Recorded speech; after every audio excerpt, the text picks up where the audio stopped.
The floorboards creaked beneath his feet as he reached the top of the stairs, his hand frozen on the banister.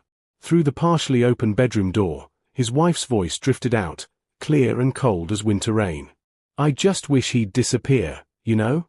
Like, if he vanished before my birthday, that would be absolutely perfect." He felt his heart stutter in his chest. 8 years of marriage, and it had come to this. He pressed himself against the hallway wall, barely breathing, as his wife continued her phone conversation. "No, I'm serious. I can't stand looking at him anymore. The way he chews, the way he breathes, even the way he tries to be helpful, it all makes my skin crawl." She laughed, a sound he'd once found musical but now seemed sharp enough to cut glass. 35 next week, and I want to start it fresh. Without him. His mind raced through the possibilities. Was she planning to divorce him? But why the cryptic language about disappearing? Why the specific mention of her birthday? Something felt wrong, deeply wrong, like a puzzle piece forced into the wrong spot. "You really think it'll work?" his wife asked after a pause. "And you're sure about the timing?" Okay. Yes, I trust you. I know you've done this before." Done what before? He felt ice spreading through his veins. "I'll make sure everything's in place. The neighbors have already commented on how tense things have been between us. Mrs. Patterson from next door practically interrogates me every time I take out the trash." Another pause. Perfect. So Thursday night. Then. He'll never see it coming. Thursday. That was 3 days away. 3 days before whatever nightmare scenario his wife was planning would unfold. He moved silently back down the stairs, his engineer's mind already cataloguing evidence and analyzing possibilities. In his home office, he sat in the darkness, staring at nothing. The woman he'd built a life with, the person he'd trusted above all others, was planning something that required him to disappear. And she had an accomplice, someone who'd apparently done this before. The rest of the evening passed in a surreal haze. He went through the motions of normalcy, heating up leftover pasta, asking about her day, pretending he hadn't heard his own death sentence being pronounced.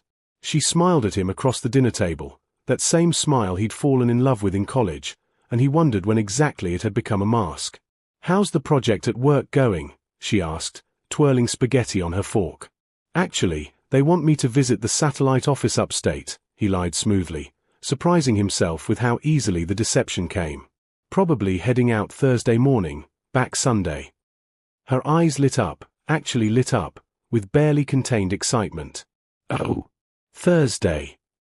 Yeah, last-minute thing. You know how it is."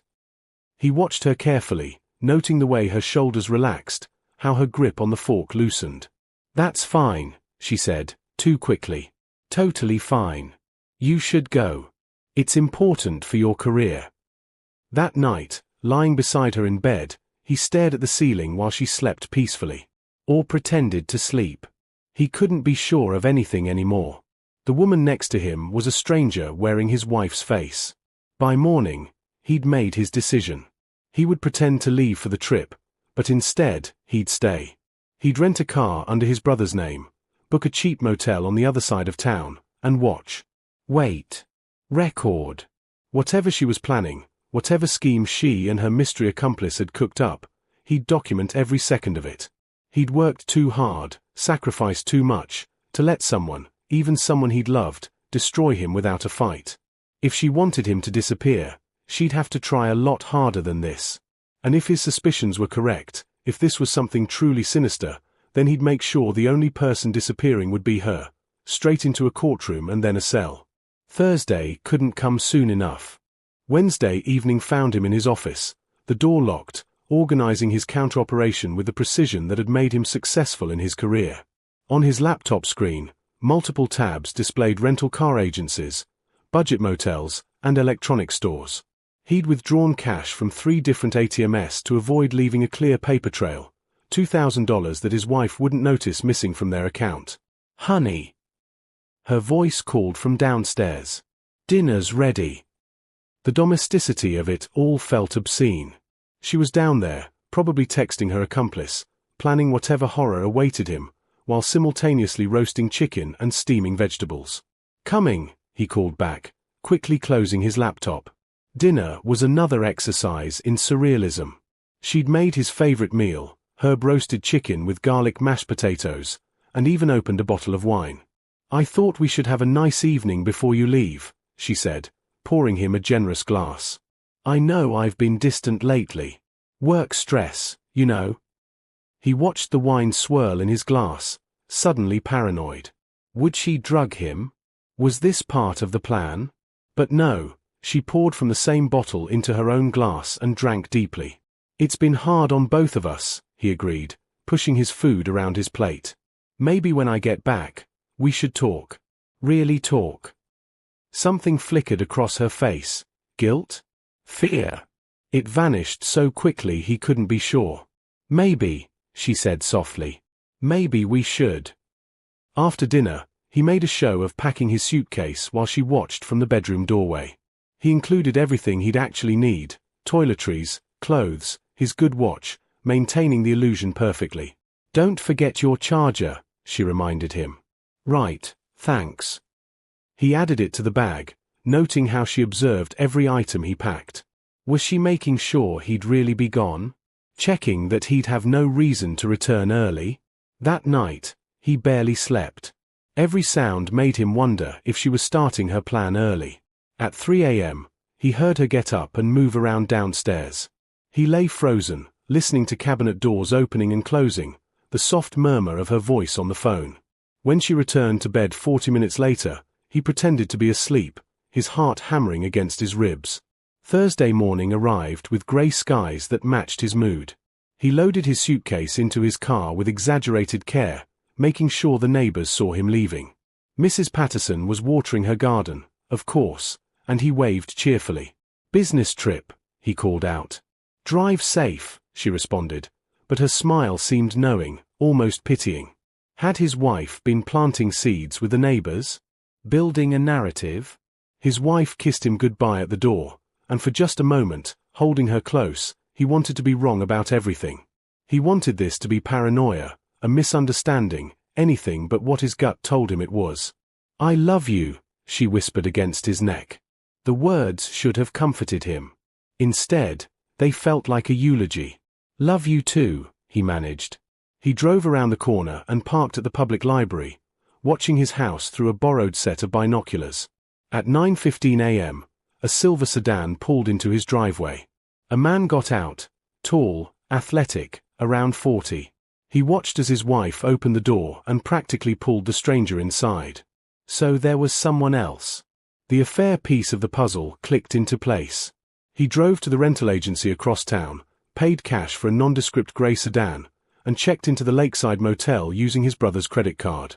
His brother, currently teaching English in South Korea, wouldn't notice the charge, and had agreed to help when he'd called him yesterday with a vague story about marriage problems. The motel room smelled of industrial cleaner and old cigarettes.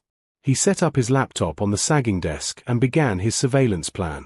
He'd already installed hidden cameras in his house months ago, a security measure after a break-in on their street.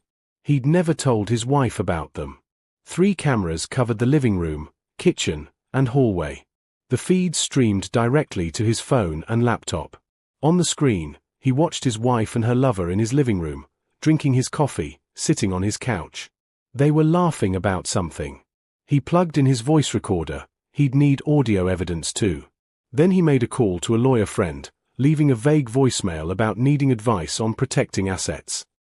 Finally, he contacted the non-emergency police line and asked hypothetically about what evidence would be needed for various scenarios. The rest of Thursday passed in agonizing slowness. He watched them through his cameras. They barely touched each other. This wasn't about passion, he realized.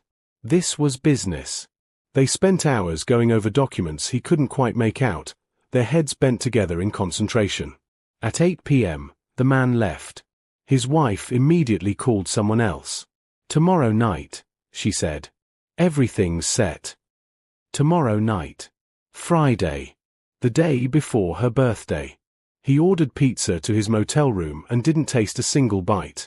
Tomorrow, he'd learn exactly what his wife had planned. And tomorrow, whatever trap she'd set would snap shut, just not on the person she expected. Friday dawned with unseasonable warmth, the kind of beautiful day that felt like a mockery of his situation. He'd slept in 2-hour intervals, jerking awake each time his phone buzzed with a notification from the security cameras. His wife had been up since 6, cleaning the house with manic energy, moving furniture, checking her phone every few minutes. From his motel room, he watched her through the camera feeds, trying to understand the staging.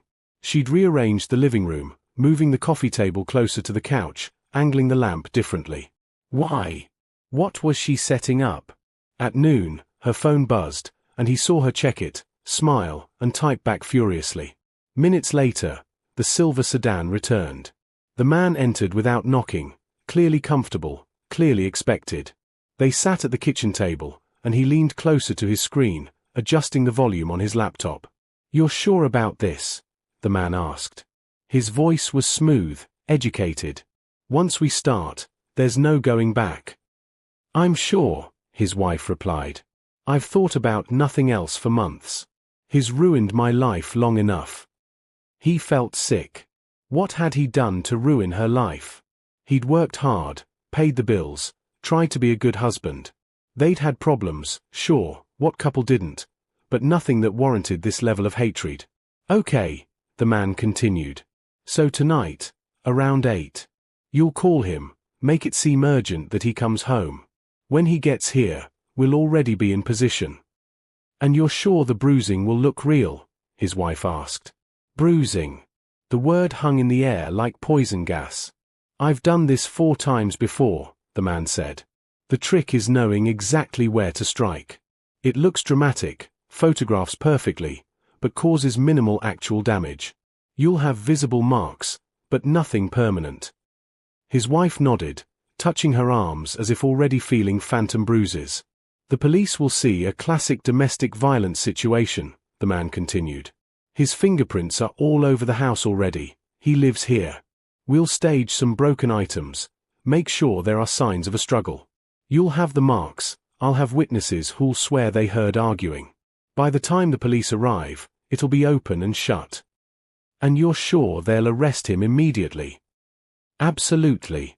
In domestic violence cases, they arrest first and ask questions later. Especially with visible injuries and a frightened wife. He'll spend the night in jail minimum, probably longer. With his prints everywhere and our testimonies, he'll be looking at charges. Even if they're eventually dropped, the arrest record stays. His reputation, his job, all destroyed." She was planning to frame him. To have him arrested for assault he never committed. To destroy his life with false accusations. He sat back in his cheap motel chair, mind reeling. This was worse than he'd imagined. Not murder, but something almost more insidious, the calculated destruction of his entire existence through lies and manufactured evidence. "What about afterward?" his wife asked. "When he gets out?" "Restraining order," the man said smoothly. "You'll file immediately. He won't be able to come within 100 yards of you or the house. And that's when you file for divorce. With the arrest record and restraining order, you'll get everything. The house, his retirement accounts, alimony. He'll be lucky if he keeps his job. And us." Her voice was soft, almost coy. "And us," the man echoed, reaching across to take her hand. "We can finally be together. No more sneaking around. You'll be free of him, financially secure, and we can start our life." So it was about money and the affair. His wife wanted everything he'd built, wanted to destroy him, and move on to her next victim. Because if this man had done this 4 times before, she was just another mark in his con. He grabbed his phone with shaking hands. He needed to call the police now, warn them, show them the footage. But would they believe him? Would they act on his word alone, or would they need to catch her in the act? His lawyer friend called back just then. "Hey, sorry for the delay. What's going on?" He explained everything in rapid sentences, the overheard conversation, the surveillance footage, the plan to frame him. "Don't call the police yet," the lawyer advised. "Here's what you need to do. Let them try their plan, but don't show up. When your wife calls you to come home, stay away. Let her call the police when you don't appear. Record everything. Then, and only then, you bring your evidence to the authorities. You'll have her filing a false police report, conspiracy to commit fraud, possibly even attempted extortion. But you need her to actually make that false report. That's risky, he said. It's necessary. Right now, you have a plan discussed in private. That's conspiracy, but hard to prosecute. But once she calls the police and lies to them, once she officially files a false report, you've got her cold. Plus, you'll have proof that she was never in danger, that the whole thing was fabricated. It made sense, in a horrible way. He'd have to let his wife believe she'd won, let her make that call to the police, let her spin her web of lies to the authorities. And then he'd pull out the recordings and watch it all collapse around her. One more thing, the lawyer added. Record everything today. Every conversation, every movement. Timestamp everything. When this goes to court, you'll want an airtight timeline. He spent the rest of the afternoon documenting everything, downloading footage, backing it up to 3 separate cloud services. At 6 p.m., his wife and her accomplice were still in the house, preparing. He watched her practice her expressions in the mirror: fear, terror, relief. She was rehearsing her victim role. At 7:45 p.m., his phone rang. Her number. Honey. Her voice sounded strained, scared. I know you're not supposed to be back until Sunday, but something's happened. Can you come home, please? I really need you. What's wrong? He asked, impressed by his own steady voice. I can't explain over the phone. Please, just come home. It's urgent. I'm 3 hours away. Please. She was crying now, real tears if the camera didn't lie. I need you. This was it. The moment where he was supposed to rush home to comfort his frightened wife and walk straight into a trap. I'll leave right now, he lied. I'll be there as fast as I can. Call the police if you're in danger. No. No police. Just you. Please hurry.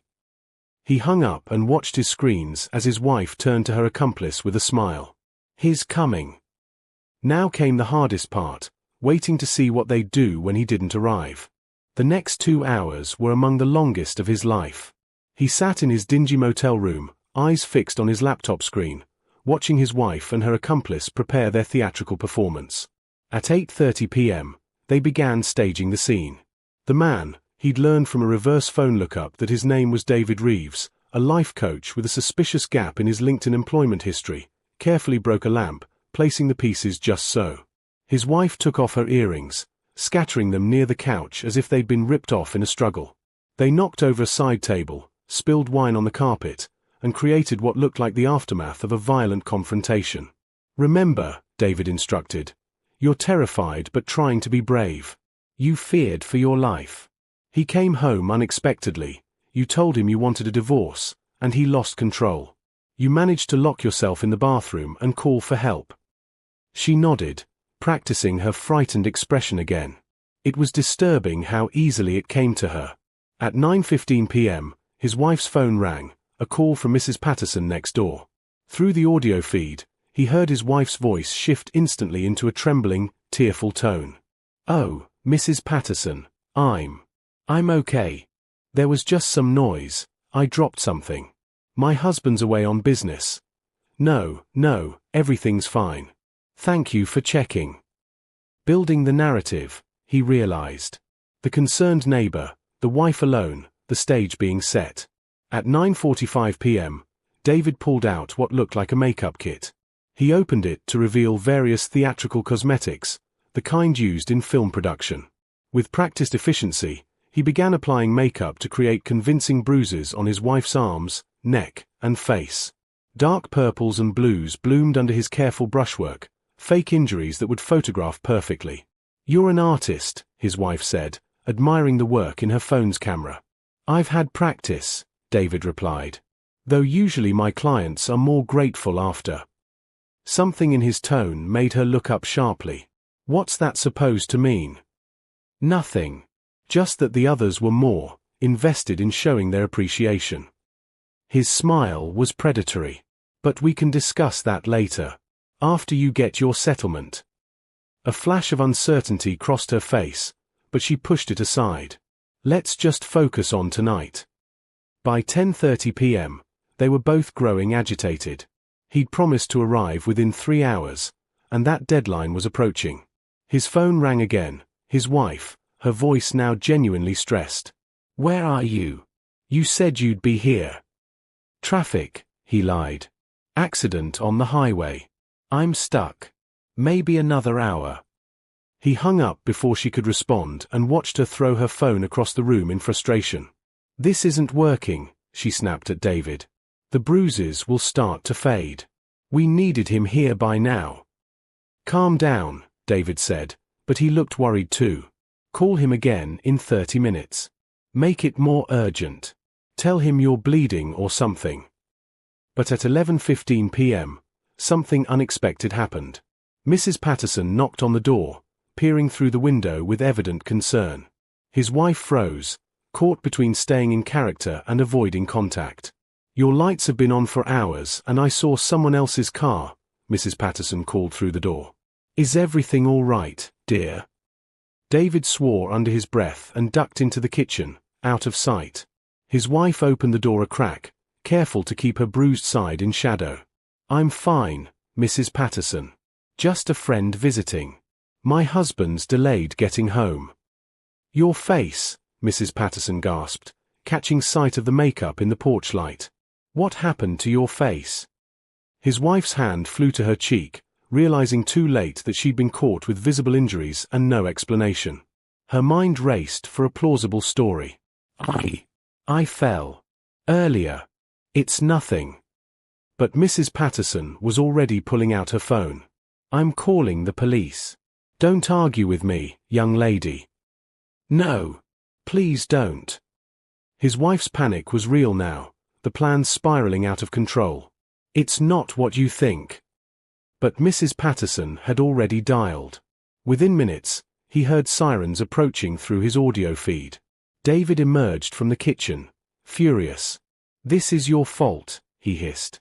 "You should have kept the nosy neighbor out of it." "You said the bruises would be perfect," she shot back. The doorbell rang. Police. David looked around frantically, realizing he was trapped. If he ran, it would look suspicious. If he stayed, he'd have to explain his presence. "Bathroom," his wife whispered. "Hide in the bathroom. I'll say I'm alone."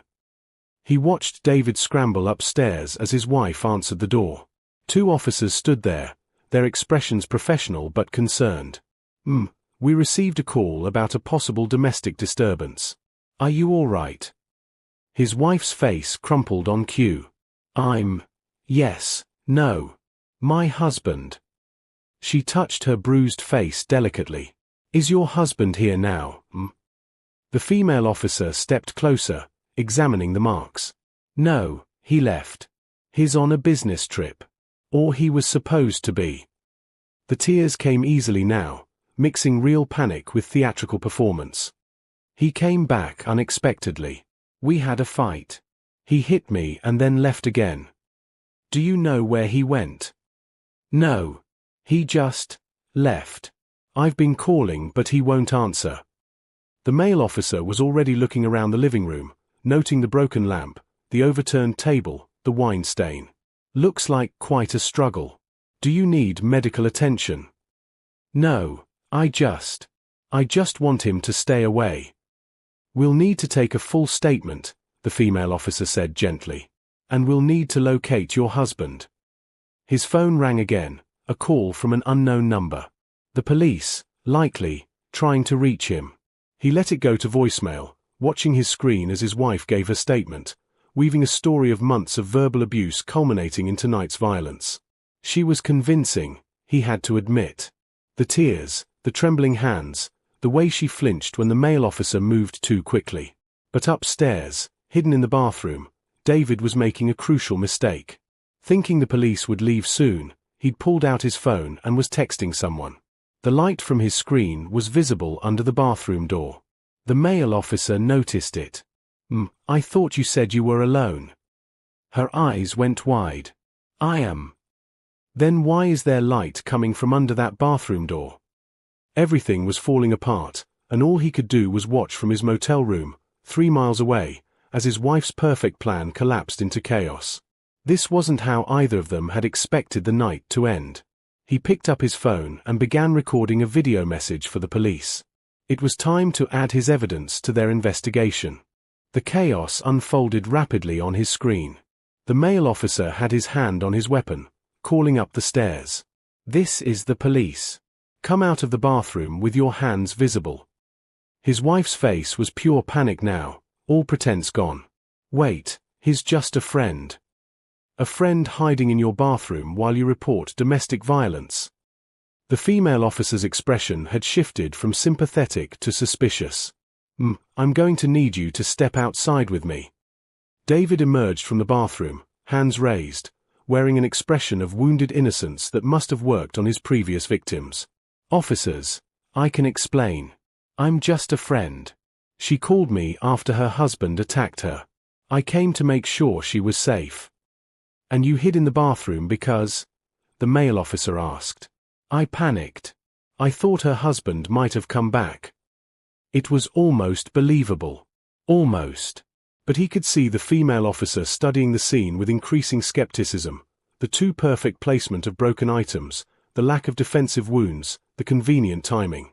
He made his decision. He called the police station directly.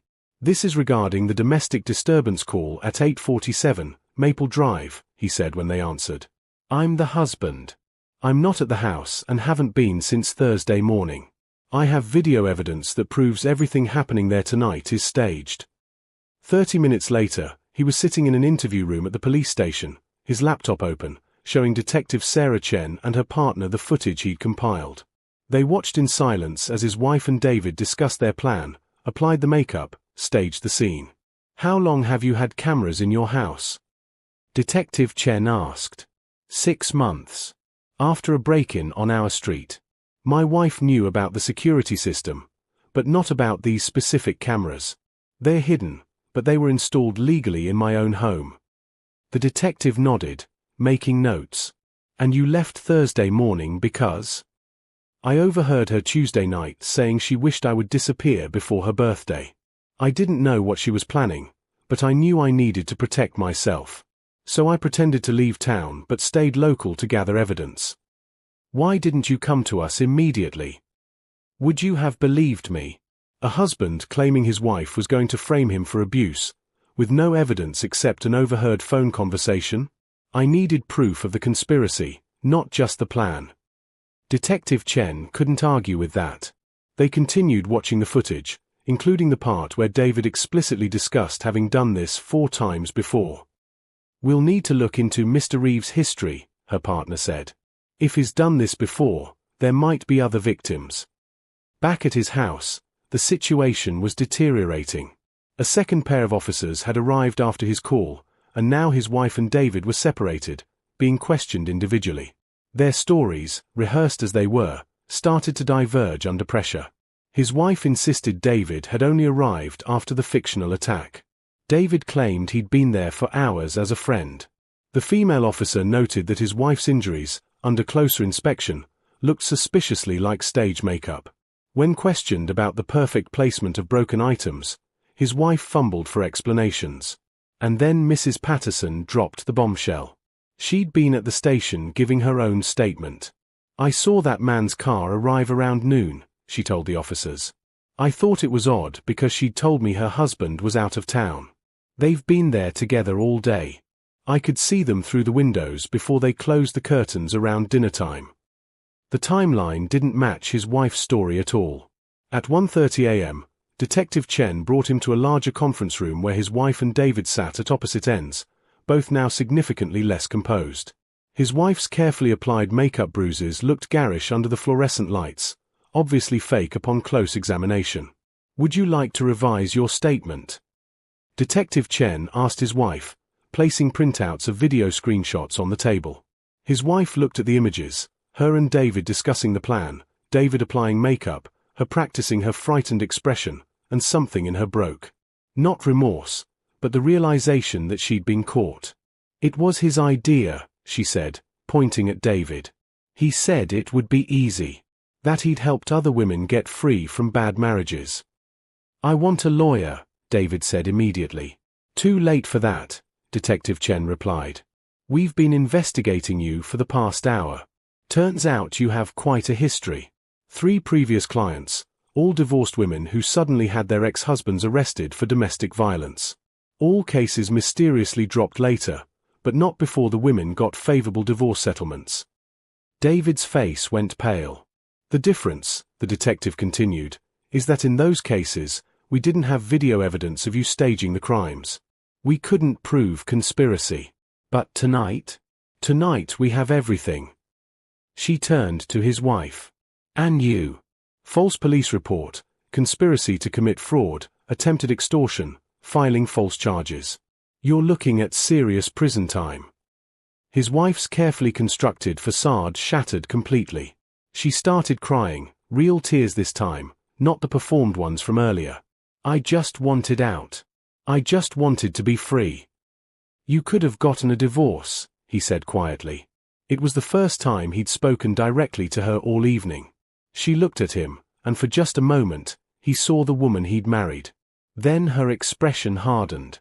"And give you half of everything I helped build? After I wasted 8 years of my life on you? No. You deserved this. I deserved to be framed for assault? To lose my job, my reputation, my freedom? You deserve to feel as trapped as I felt every single day of our marriage." There it was. The truth beneath all the schemes and lies. She hadn't just wanted his money or to be with David. She'd wanted him to suffer. 3 weeks later, he sat in his lawyer's office, reviewing the final documents. His wife had taken a plea deal, 3 years in prison for conspiracy and filing false reports. David was fighting his charges, but facing significantly more time given his pattern of behavior. The district attorney was working with his previous victims to potentially file additional charges. His divorce was proceeding uncontested. He'd get the house, his retirement accounts, and sole possession of their joint assets. His wife would get nothing but her prison sentence. "There's one more thing," his lawyer said, sliding a newspaper across the desk. "Thought you might want to see this." It was a small article about David's arrest, mentioning his life coaching business and how he'd been running a sophisticated scam targeting unhappy married women, convincing them to frame their husbands for domestic violence in exchange for favorable divorce settlements and ongoing consulting fees. He wasn't in love with her, he realized aloud. He was conning her too. Probably, his lawyer agreed. She was just another mark. Another unhappy wife he could exploit. There was something almost poetic about it. His wife had thought she was so clever, partnering with someone to destroy him. She'd never realized she was the victim of a con artist until it was too late. The following Saturday, what would have been her 35th birthday, he moved the last of her belongings into storage. The house felt larger without her presence, emptier but somehow cleaner. He'd had the locks changed, the security system upgraded, and started the process of truly making it his own space. His phone buzzed with a message from his brother in Korea. Heard everything got resolved. "You okay?" He typed back, "Yeah. Finally." Mrs. Patterson knocked on his door that evening with a casserole and an apology for not realizing what was happening sooner. "You couldn't have known," he told her. "None of us really knew who she was." That night, alone in his house, he reviewed the footage one final time before deleting it all. His wife's voice echoed through the speakers, "I wish he'd disappear before my birthday. That would be perfect." She'd gotten her birthday surprise, just not the one she'd planned. And he'd learned a valuable lesson about trust, about watching for warning signs, about protecting himself. But more than that, he'd learned about his own strength. When faced with betrayal and destruction, he'd stayed calm, gathered evidence, and outmaneuvered opponents who'd thought he was oblivious. He'd played the long game and won. As he shut down his laptop and turned off the lights, he felt something he hadn't felt in years: free. His wife had wanted to trap him, destroy him, make him disappear. Instead, she'd freed him from a marriage built on lies. Sometimes, he thought, the perfect revenge is simply the truth.